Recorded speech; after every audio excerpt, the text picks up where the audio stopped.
En Asia, entre 1945 y 1990, en el contexto de la Guerra Fría, algunos países como Corea del Sur, Tailandia, Malasia, Singapur y Taiwán se les comenzó a ver como potencia. Demostraron un crecimiento de calidad, cantidad y bajos precios en sus productos, alcanzando mercados internacionales. A mediados de 1950 apuntaron a los avances tecnológicos y a políticas sustitutivas, orientándose luego a las exportaciones. El éxito de estos países se dio gracias a la abundancia de mano de obra, salarios bajos, pero con largas jornadas de trabajo, la carencia de derechos laborales, la creación de las zonas francoportuarias, es decir, donde las empresas están exentas de impuestos, de aranceles aduaneros y se les ofrecía una legislación especial en materia laboral, es decir, no tenían sindicatos. Además de mejoras en la infraestructura a cargo del Estado. Las economías del sureste asiático mantenían altas tasas de interés que atraían inversionistas extranjeros en busca de altas tasas de retorno. Gracias a eso, las economías de la región recibieron un gran afluente de dinero y experimentaron un dramático incremento en los precios del activo. Estos factores han contribuido a la deslocalización de muchas empresas e industrias concentradas en países desarrollados, que necesitaban mano de obra cualificada, por lo que han trasladado su sede a estos lugares. En poco tiempo, los países del sudeste asiático pasaron a ser países de gran crecimiento, ya que al traer empresas se creó un aumento en la oferta laboral. Al haber mayor necesidad de trabajadores, estos obtuvieron una ventaja en la demanda, lo cual llevó a un aumento de salarios y a una mejora en el beneficio.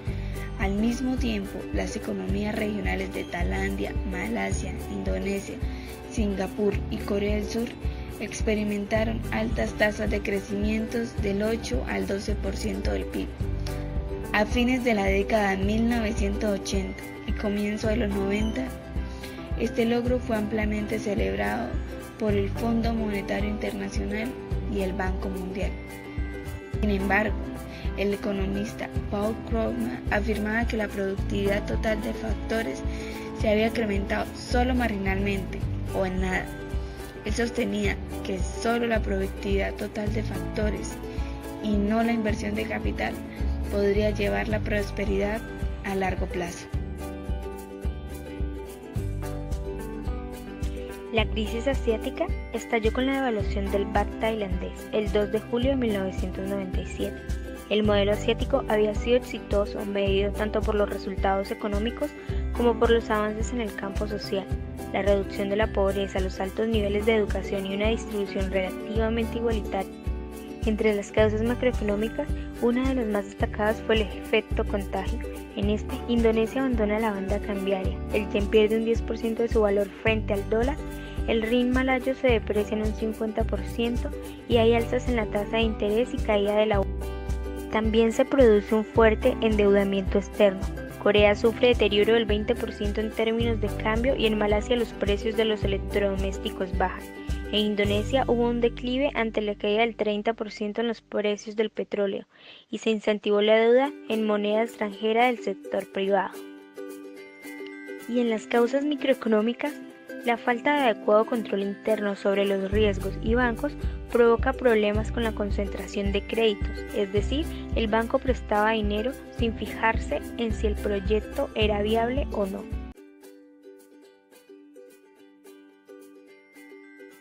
Efectos de la crisis asiática.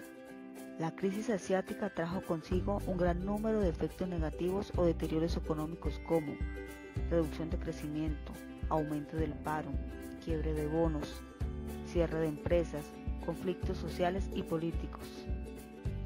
En los países donde más se vio reflejada la crisis fue en Tailandia, Indonesia y Corea del Sur, pues su PIB tuvo fuertes caídas. En Corea del Sur fue del menos 5.8%, en Tailandia fue del menos 10% y en Indonesia fue del menos 13%. Aunque esta se extendió prácticamente por todo el sudeste asiático. También tuvo efectos negativos en América Latina. Entre julio y agosto del 97, cuando la crisis obligó a la primera depreciación de la moneda, no tuvo efectos significativos, con la excepción del precio. El escenario cambió a partir de octubre, cuando la crisis bursátil adquirió otra dimensión al extenderse en las plazas asiáticas más importantes y provocar marcadas caídas en la bolsa de Europa y Estados Unidos. Fue entonces cuando las bolsas y sistemas financieros latinoamericanos afectados y ampliaron bruscamente los márgenes spares sobre los bonos de los países de la región, temieron sufrir un ataque contra su moneda y elevaron las tasas de interés interna. Las consecuencias más duras se observaron en Asia mismo, de las ganancias relativas producidas en los años del boom que precedieron a la crisis, reducción en el valor de sus monedas, disminución de la demanda asiática de los productos latinoamericanos. La reducción del crecimiento produjo un incremento del desempleo abierto, aumento de la deuda externa del sistema bancario en los países.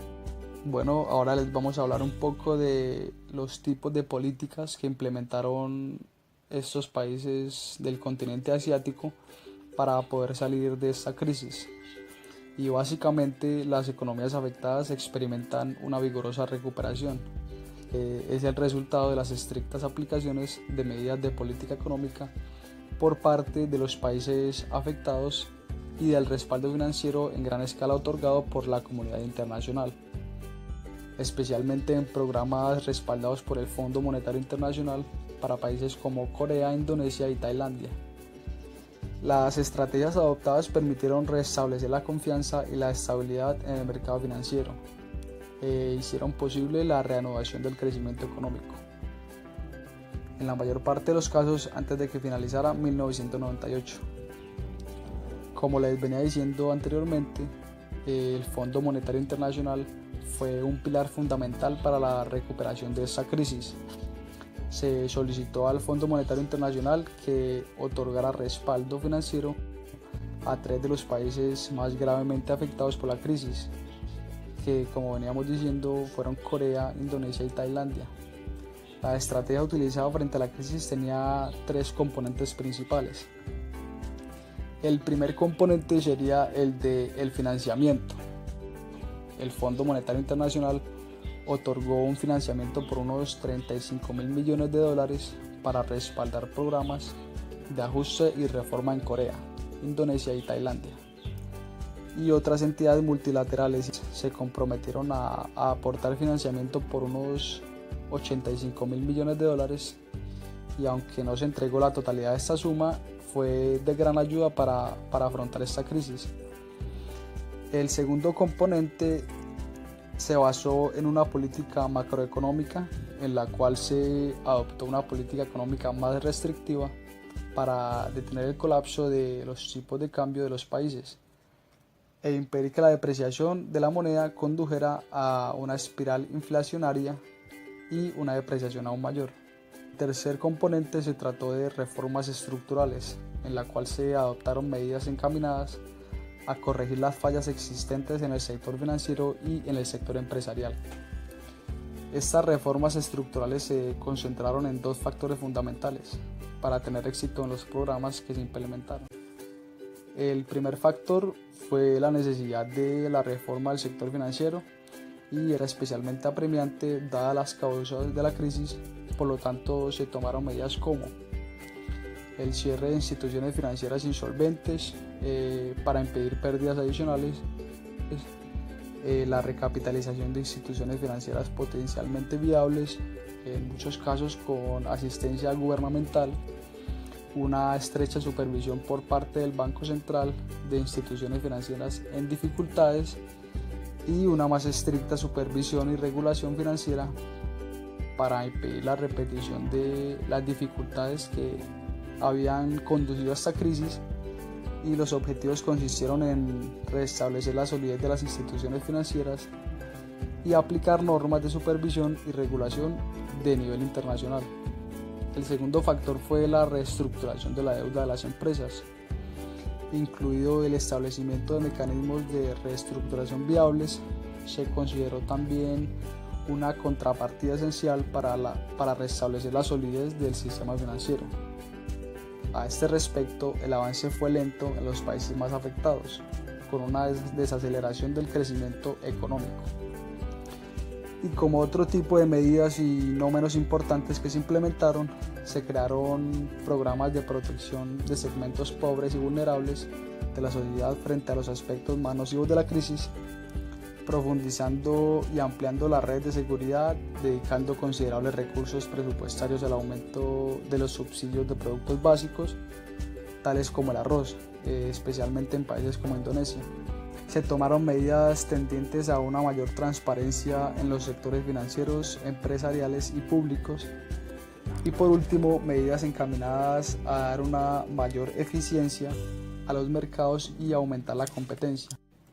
Básicamente, este tipo de reformas adoptadas ayudaron en gran parte a salir de esta crisis que afectó al continente asiático.